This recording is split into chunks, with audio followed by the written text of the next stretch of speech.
한판 브리핑 김수민 평론가와 함께하겠습니다. 어서 오십시오. 네, 반갑습니다. 자, 오늘 윤석열 대통령 취임식을 갖고 임기를 시작했습니다. 오늘 취임사 영상을 먼저 보고 이어갑니다. 저는 이 나라를 자유민주주의와 시장경제 체제를 기반으로 국민이 진정한 주인인 나라로 재건하고 국제사회에서 책임과 역할을 다하는 나라로 만들어야 하는 시대적 소명을 갖고 오늘 이 자리에 섰습니다. 네, 예. 오늘 취임사에서는 자유인권공정연대라고 하는 말들이 키워드로 나타났고요. 자유민주주의와 시장경제 체제를 기반으로 국민이 진정한 주인의 나라로 재건하겠다라는 말도 들어가 있었습니다. 그리고 한편 민주주의에 반대되는 것이라고 해야 되겠죠. 반지성주의를 꼽아서 눈길을 끌기도 했는데요.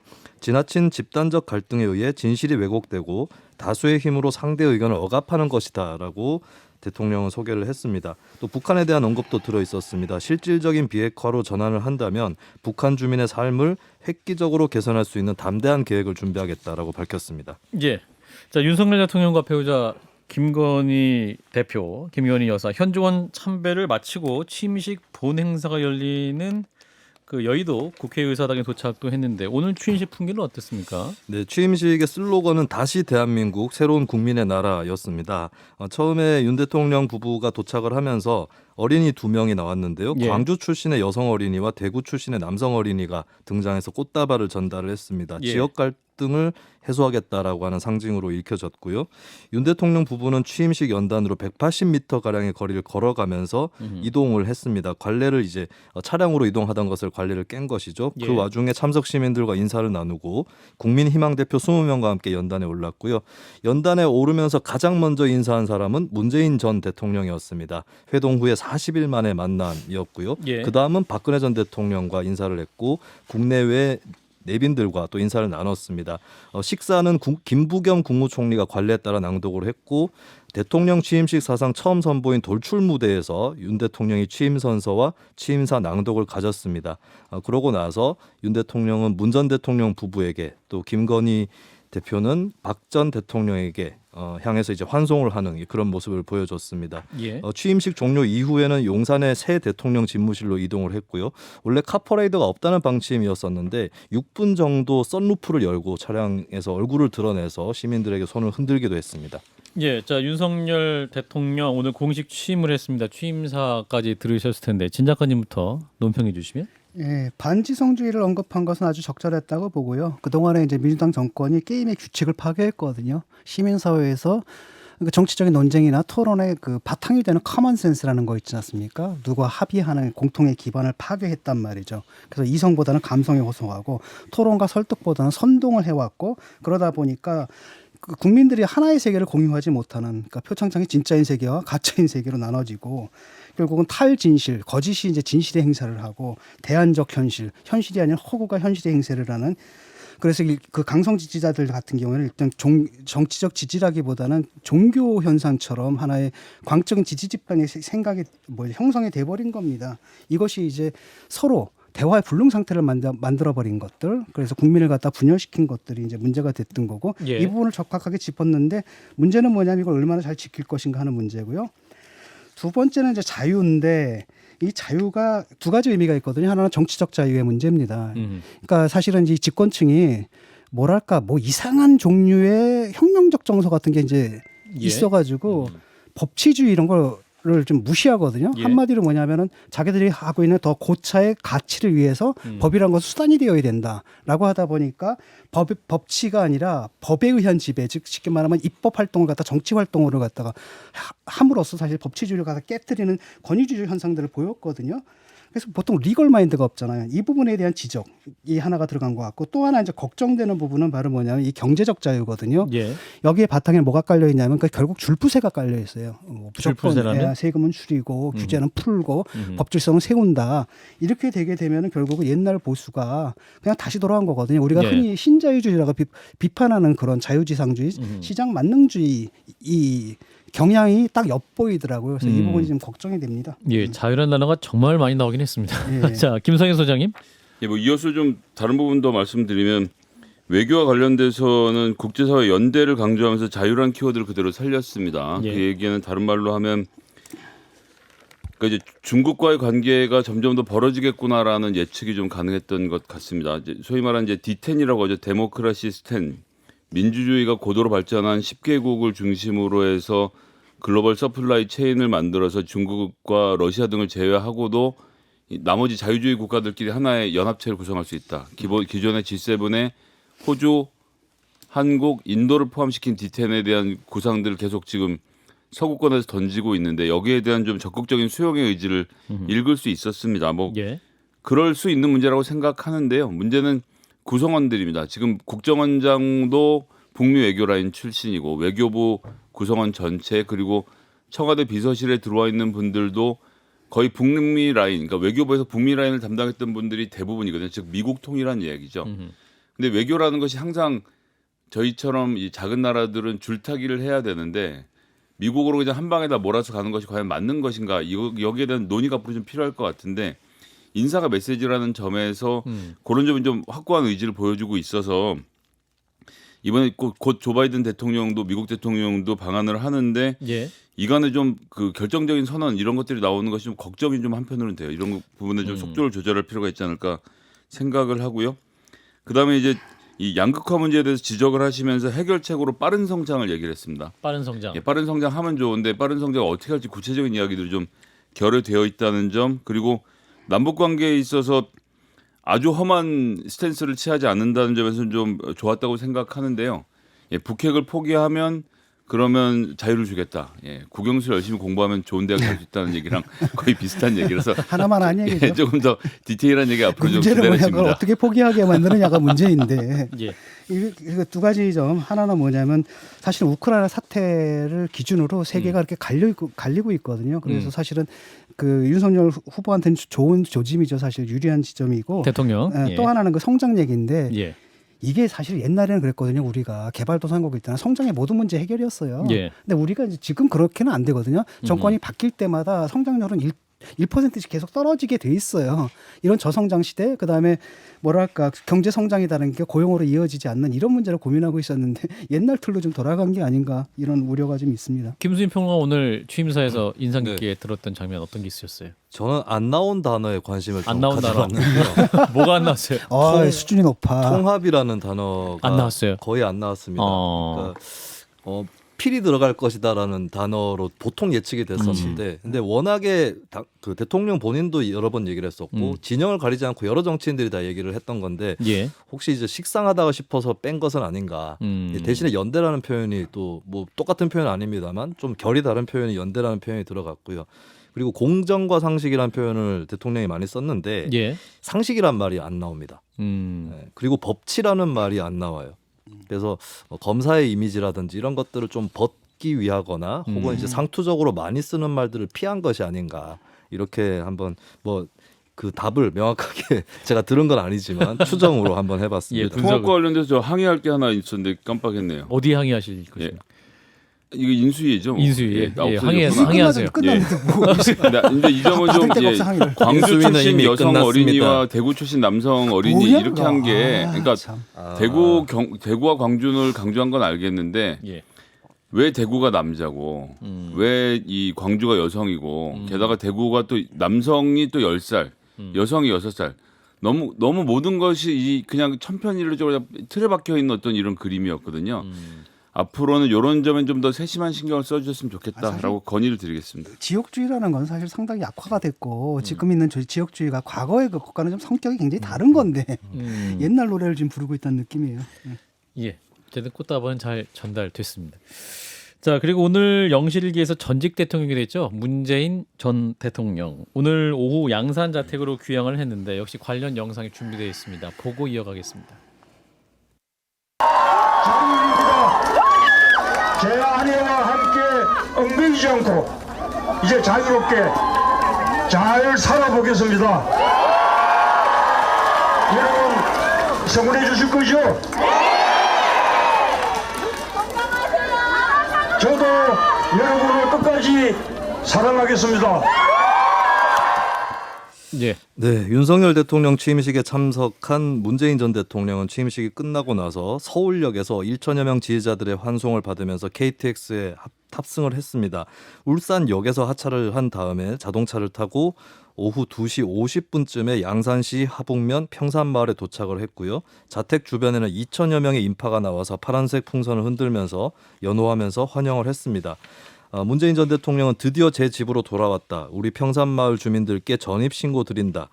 이제야 무사히 다 끝났구나라고 하는 안도감이 든다라고 밝혔고요. 예. 그러면서 제2의 삶, 새로운 출발이 기대가 많이 된다. 저는 이제 완전히 해방됐다. 자유인이 됐다. 제 아내와 잘 살아보겠다라고 표현했습니다. 그리고 주민들과 기념사진을 촬영한 다음에 자택으로 들어갔습니다. 이제 5년의 이제 책임을 마무리했기 때문에 굉장히 마음이 가볍겠죠. 퇴임하는 마지막 장면 어떻게 보셨는지 진 작가님부터. 그동안 수고 많으셨고요. 제가 이제 기대를 참 많이 했는데 그 기대에 참 못 미치는 점이 많았습니다. 뭐 대통령으로서의 성과도 분명히 있었을 것이고 예. 그것은 후임 대통령이 뒤집으려고 하지 말고 계속 계승했으면 좋겠고요.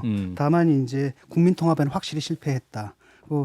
또는 그 다음에는 그 진보를 완전히 초토화시킨 책임에서 벗어날 수 없다는 느낌이 듭니다. 최초로 민주당이 그 정치 게임에서 도덕적 해결을 상실해 버렸거든요. 그래서 거의 그 재기불능 상태를 만들어 버렸습니다. 그러니까 진보의 서사라는 걸 갖다 완전히 파괴를 시켰기 때문에 예. 또 그 다음에 그것을 대체할 지금 대안 서사들 못 쓰는 상태잖아요. 그래서 이렇게 만든 책임 대통령이라면 이걸 막을 수도 있었는데 하는 아쉬움이 강하게 남습니다. 김 소장님. 예, 오늘 그 인사에서도 들을 수 있듯이 굉장히 들떠 계시더라고요. 아, 문 정말로 전 대통령이? 정말로 행복한 목소리였습니다. 예. 퇴임하니까 환영하는 거야. 아니 아 본인이 문 대통령 본인 목소리가. 환영을 받으니까. 예. 아 예. 그랬었고 그다음에 이제 얼굴이 많이 상한 것이 참 뭐 개인적으로는 좀 열심히 5년 살고 잘 쉬러 가시는데 저를 놔두실 거죠 하는데 이제 환호하는 시민들이 환호를 안 하는 게 이제 문재인 전 대통령을 놔주는 길이거든요. 좀 그렇게 잘 이어졌으면 좋겠고 예. 이제 전직 대통령은 정치권 좀 잊어버리고 예, 앞으로 좀 나아가는 정치가 됐으면 좋겠는데 예, 퇴임하자마자 또 시민단체 고발들이 줄줄이 이어지고 있습니다. 여기 이제 윤석열 대통령께서 어떤 마음들을 먹을지 이제 이런 것들이 앞으로 좀 변수가 될 것 같은데요. 새로운 전통을 꼭 잘 만들었으면 좋겠습니다. 퇴임해서 이렇게 사회활동 같은 걸 하셨으면 좋겠거든요. 정치활동보다는 사회활동? 사회적 약자를 위한 활동이라든지 예. 뭐 재단을 만들어서 돕는다라든지 강연. 예컨대 옛날 카터 대통령 집 지어주는 거 했지 않습니까? 어허. 헤비타트. 그런 거 좀 그런 전통으로 돌아갔으면 좋겠습니다. 예. 자, 이어서 한동훈 법무장관 후보자 인사청문회 얘기를 좀 해볼 텐데 자, 오늘 오전 3시 30분쯤 끝이 났죠. 17시간 30분 가량이 진행이 됐는데 여야가 청문 경과 보고서 채택에 합의를 못 하고 있죠. 네, 그렇습니다. 어제 일단 인사청문회 굉장히 늦게 자정을 넘겨서 새벽에 끝이 났는데 예. 딸 스펙 쌓기 의혹에 대해서 계속 공방이 있었습니다. 그러다가 송구하다라고 밝히면서 또 눈길을 모으기도 했었고요. 한동훈 후보자가. 예, 그렇습니다. 그러니까 사과 의사를 밝힌 게 그것이 처음이었던 것이죠. 그리고 다만 이제 벤슨으로 알려져 있는 논문 대필 작가하고는 접촉한 적이 없다. 뭐 온라인 튜터의 도움을 받았을 뿐이다라고 재차 밝히기도 했습니다. 그렇게 해서 그런 공방들을 거쳐 청문회가 끝이 났지만 국민의힘이 보고서를 채택하자라고 주장을 했음에도 민주당은 이제 한 후보자의 각종 의혹과 또 추가 자료를 더 검증해야 된다라고 하면서 일단은 거부를 한 상태입니다. 예, 청문회는 끝이 났습니다만 여지는 계속되고 있는데 어제 관련 청문회 영상을 잠시 보고 또 이어갑니다. 저런 게 확인됐으면 저런 건 좀 적절치 않습니다. 문제가 있겠습니다. 이렇게 얘기를 하시는 게 맞지 않습니까? 아무나 할 수 있는 일 아니고 그리고 저희가 많은 지원을 사실상 하고 제 아이기 때문에 저럴 수 있었기 때문에 그 점에 대해서 제가 송구하게 생각한다는 말씀 드리겠습니다. 이 측근을 보호하기 위한 행위라고 단순히 그거라고 보기에는 극히 이례적인 몇 가지 행동들을 보이셨습니다. 그 책상에 다리를 얹어 놓으시고 스마트폰을 하면서 굉장히 붉고 화난 목소리로 제가 간 보고서를 좌측 구석에 놓고 가, 저리 놓고 가라고 하셨습니다. 예. 네, 방금 나오는 목소리는 한동수 대검찰청 감찰부장인데 한명수 전 총리 관련해서 감찰 할 때에 이제 윤석열 당시 총장이 그러니까 한 부장 입장에서는 좀 협조적이지 않았다, 고압적이었다라고 주장하는 그런 장면이었습니다. 예. 어제 이제 거쳐서 아직까지 좀 남아 있는 쟁점들을 살펴보겠는데요. 딸의 스펙 쌓기 의혹에 대해서 이제 한 후보자가 약탈적 학술지 게재에 대해서 문제 없다고 한 것에 대해서는 좀 여진이 이어질 것 같습니다. 예. 그리고 표절률이 낮다라고 밝혔는데 다른 프로그램으로 돌려본 결과 교활한 표절, 그러니까 이건 뭐예요? 네, 이게 스니키 표절이라고. 번역을 이렇게 한, 네. 한 거죠, 그러니까. 네네. 그 교활한 표절인데도 표절. 아닌데 닭의 표절한 거다. 이런 거. 그러니까 이제 단어를 같은 뜻의 단어인데 다른 걸로 바꾼다던가 예. 어순을 좀 바꾼다던가 이런 방식까지 잡아내는 표절 프로그램으로 했더니 한 62% 표절률이 나오기도 했다. 예. 이런 보도가 나온 게 있었고요. 그리고 이제 비슷하게 스펙을 쌓고 또 같이 활동을 하기도 했던 조카들이 미국 대학에 진학을 했다는 점, 이런 것들이 좀 쟁점으로 남는 분위기입니다. 그리고 이제 모친에게 한 후보자가 편법 증여를 받았다는 의혹이 있는데 한 후보자는 정상적인 증여라고 밝혔고요. 다만 모친이 처음에 이제 딱지 거래를 했다는 가능성에 대해서는 인정을 했습니다. 딱지거래? 네, 그렇습니다. 그러니까 재개발 조합 쪽에게 사들이는 과정에서 근데 이제 본인한테 증여한 것은 정상적이었다라고 해명을 한 것인데 이 부분이 좀 자료가 부족해서 그러니까 한 후보자 입장에서는 오래전 일이라서 좀 자료 확보가 어렵다라고 밝혔고, 민주당 의원들이라든지 의혹을 갖고 있는 쪽 입장에서는 그 자료가 없으니까 또 더 자세하게 파고들지 못하는 아직 그 정도 수준으로 남게 된 것 같고요. 그리고 2020년 검언유착 논란 당시에 한동훈 후보자와 김건희 대표의 332회 카카오톡 대화도 좀 논쟁이 됐는데요. 한 후보자는 윤 총장에게, 당시 총장이었던 윤 대통령에게 연락이 닿지 않아서 전화를 받게 해달라고 부인에게 메시지를 보낸 것이다라고 답변을 했는데, 뭐 일각에서는 이제 비선을 통해서 연락한 셈 아닌가, 상식적이지 않다, 이런 지적도 있습니다. 또 한동훈 후보자가 장관이 될 경우에 좀 공교로운 상태가 발생을 하는데요. 윤석열 대통령이 검찰총장 시절에 법무부에게 받은 정직 2개월 징계가 있었습니다. 거기에 대해서 취소 소송을 하게 됐는데 한동훈 후보자가 법무부 장관이 되면은 그 소송의 맞상대가 돼 버리는 것이죠. 그래서 일단 한 후보자 입장은 해당 징계가 부당했다라고 밝히면서도 그 소송에는 관여하지 않겠다라고 밝히기도 했습니다. 예. 자, 일단 한동훈 후보자 인사청문회가 이제 오늘 새벽 끝이 났습니다. 일단 어떻게 보셨는지 진 작가님부터. 기대했던 건 이상이었습니다. 제가 예고했거든요. 기대가 된다. 그리고 아마도 한동훈 후보자가 민주당 의원들을 판판히 이른바 속된 말로 발라버릴 것이다라고 했는데 그대로였고요. 기대 이상이었던 건 뭐냐면 거의 개그 콘테스트라고 했더라고요. 그러니까 최강욱 의원 한땡땡 보고 이거 딸 아니냐. 근데 그 밑에 이제 영리법인이라고 써 있는데도 확인도 없이 이제 그렇게 질러버리더라고요. 그리고 김남국 의원 같은 경우는 이모 교수를 갖다가 이모로 이해를 해버리고. 그러니까 뭐 그러면 조모냐 고모냐 장모냐 뭐 이런 이제 비아냥을 좀 듣게 됐고요. 또 김영민 의원 같은 경우에도 아니 뭐 그 비서실장한테 연락하지 왜 김건희한테 연락을 해? 그랬더니 검찰총장 비서실장이 없습니다. 그러면 가장 그 밑에 직속 부하한테 연락을 해야 되지 않냐? 그랬더니 그게 전데요. 라고 했을 때 이제 개그 콘테스트가 됐던 거고. 그다음에 김영배 의원도 2만 건 봉사했다는데 그것도 잘못 본 거거든요. 허 오가니제이션이라고 돼 있거든요.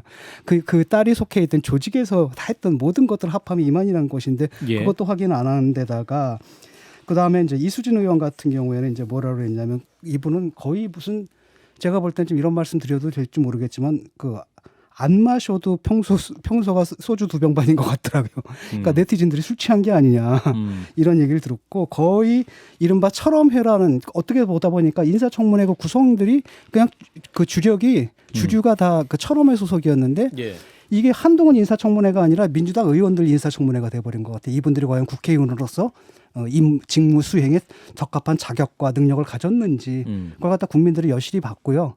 결국은 한동훈 후보자가 갖고 있는 가장 중요한 의혹 중에서 저는 그걸 보거든요. 그 논문 그 대필한 부분 그 의혹이 있는데 그건 제대로 찝지를 못한 거예요. 그 왜냐하면 자꾸 그거를 파는 게 아니라 자꾸 조국을 옹호하려고 하거든요. 그러는 가운데 스텝이 꼬여가지고 정교하게 들어가지 못하니까 보는 내가 다 답답하더라고요. 자, 김 소장님. 뭐 전반적으로 좀 그랬습니다. 일단 아쉬웠다. 하나씩 얘기를 좀 하면요. 자료 요구 한동훈 후보자가 자료 준비를 엉망으로 했어요. 그럼 보통은 다 모아서 간사간 사람이 의사진행 발언을 통해서 앞에 집중적으로 털어야 됩니다. 하고 나서 위원장을 통해서 어느 자료까지를 받을 수 있을지 거기서 확답을 받았어야 되거든요. 그런 과정이 없었던 것은 오전에 청문회가 집중되는 가운데 의사진행 발언을 통해서 의원들이 무분별하게 발언을 하고자 하는 욕망을 제어하지 못했던 겁니다. 예, 일단 거기서 틀렸고요. 그것이 나중에 무슨 부작용으로 나타났느냐.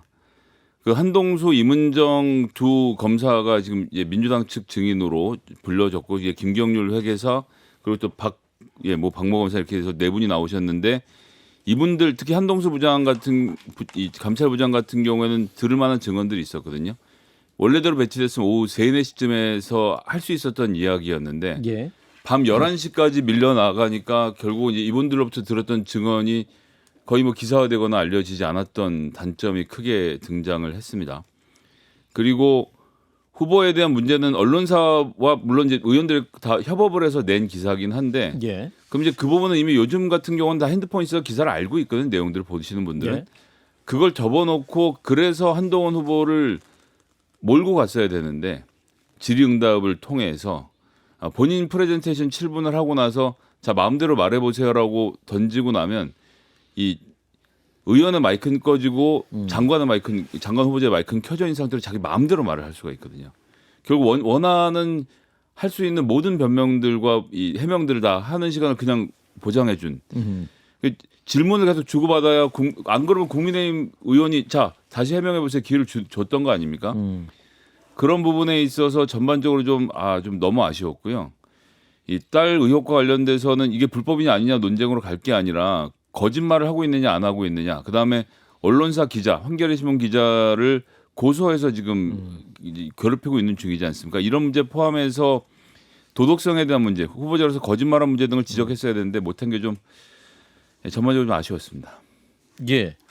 자, 또 민주당이 제대로 이제 공격을 못한 부분은 이제 두 분이 잘 짚어주셨는데 그러면 이제 그런 건 논외로 하고 한동훈 후보자의 어떤 청문 과정에서 보면 이 부분은 좀 더 밝혀졌어야 됐을 부분은 어떤 것이었을까요? 아까 진 작가님 논문 잠깐 말씀을 하셨는데 핵심적인 게 그거고 나머지 것들은 뭐 옛날 거고 인정을 해버리고 이러니까 옛날 예. 거고 그다음에 본인이 또 그 연루됐을 거로 믿어지지 않는 이런 것들이란 말이죠. 예. 그러니까 저는 핵심적인 게 그 부분에 대해서 좀 더 분명하게 짚었어야 된다고 보거든요. 그 벤슨 뭐 이런 것들, 벤슨에게 뭐 대표를 해줬는데 자기는 뭐 그 사람한테 시킨 적이 없다, 뭐 이런 식의 변명들이 좀 하지 않습니까? 근데 예.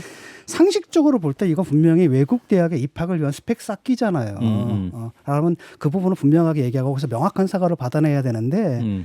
이거 공격을 못 하니까 계속 얘기하잖아요. 사과하라 그러는데 결국은 이제 애매모호하게 사과는 하긴 했지만은 명확한 사과를 못 받아냈어요. 그러니까 스펙이 엄청나게 많이 만들어진 건 사실이잖아요. 근데 이제 그 부분에 대해서 이제 학교 입학용으로 사용하지 않겠다 이렇게 해명을 했기 때문에 그러니까 이게 사실 할 수 없는 건데 예. 그게 문제는 뭐냐면 이게 법률적인 문제가 아니라 그렇죠. 우리가 우리가 그렇잖아요. 이거 법정이 아니란 말이죠. 그렇기 때문에 윤리적인 책임을 묻는 부분이거든요. 그러니까 그 부분을 명확하게 좀 짚었어야 되는데 그 부분을 자꾸 조국 걸 해가지고 조국보다 더 한 거니 뭐니 이렇게 하다 보니까 사실은 비교가 안 되잖아요. 사실 조국은 이거는 몹시 이미 법정에서 유죄 판결을 받은 거고 위조한 거고 봉사활동 한 적도 없고 표창장도 가짜고 근데 이걸 자꾸 같이 놀려니까 말이 꼬여버리는 거예요. 그건 잊어버리고 예. 요 사안만 가지고 명확하게 잡았어야 되는데 자꾸 말이 꼬여버리는 겁니다. 그래서 그 청문회에 정말 뭐랄까 이 공직을 갖다가 공직자들 자격을 검증하기 위해서 나왔다라기보다도 정치적으로 낙마시키기 위한 이런 의도가 너무 앞서다 보니까 사실 망쳐버린 거죠. 네, 김 소장님. 그러니까 한동훈 후보자는 아무런 의도가 없었다라고 말을 하는데 인터뷰 내용에서도 나오죠. 지금 랩탑 기증한 것의 주체가 딸이냐 뭐 단체냐 회사냐 가지고 싸워서 그 문제를 고소를 한 거 아닙니까? 예. 그 당시에 지금 이제 이미 삭제가 된 그 기사 내용의 원문을 보면요. With the help of the company, we were finally able to donate about 50 랩탑스라고 해서 해석해 주세요. 예, 그러니까 회사의 도움이 있었으나 우리가 여기서 우리는 한 후보자의 딸을 포함한 그 단체의 구성원들입니다. 우리가 50대의 컴퓨터를 기증할 그 수 있었다. 복지기관에 기증할 수 있었다라는 정확한 문장을 마무리를 지어요. 이렇게 주장을 했고 나중에 한 후보자의 확인을 통해서 4만 원 주고 본인들이 올린 기사였다는 것까지 나오지 않았습니까? 입시용이 아니면 이걸 뭐하러 했다는 얘기인 건지 이 부분에 대해서 왜 그랬는지를 묻고 답하는 시간들이 있었어야 됐는데 예. 그거 이것을 고소까지 한 지금 한동훈 후보자의 마음은 저는 참 이건 공직자로서는 맞지 않는 일이라고 2부에서 그 예. 유상범 의원, 국민의힘 유상범 의원을 연결하니까요. 그때도 예. 좀 더 근데 질문을 하고요. 조금 전에 그 위드 번역이 잘못됐어요. 그들의 도움을 받아서 넣었다라는 거죠. 그러니까 거기서 받았지만 우리가 했다가 아니라 그들의 도움을 받아서 우리가 했기 때문에 예. 그 주체가 사실은 명확하지 않아요. 그러니까 그런 것들은 이제 보도를 통해서 확인을 했어야 되는 거죠. 예. 저 40초 남았는데요. 그 이재명 상임고문 후보가 결정됐죠. 구호고 짧게 듣고 마무리하겠습니다. 이재명 상임고문과 맞붙은 인천 계양을 네, 국민의힘 소식이죠. 예. 네, 뭐 윤희숙 전 의원이라든지 최원식 전 의원 얘기가 나왔었는데요. 예. 결국에는 그 지역에서 계속해서 활동을 해왔던 윤형선 전 계양을 당협위원장이 이재명 후보의 맞상대로 계양을 재보궐선거에서 맞붙게 되었다라고 하는 것입니다. 이게 올바라요. 그런가요? 윤희숙 전 의원은 그러면 의사만 밝혔지 당에서 네. 배제가 된 거군요. 네, 윤희숙 전 의원이 여기에 대해서 좀 입장을 발표를 했는데 자신이 공천 신청한 적은 없다 이렇게 강조를 하면서도 근데 예. 이준석 대표도 전략 공천 거론한 적 있지 않느냐 무운을 빈다라는 좀 뼈 있는 표현을 쓰기도 했습니다. 그렇군요. 자, 김수민 평론가였습니다. 고맙습니다. 네, 감사합니다.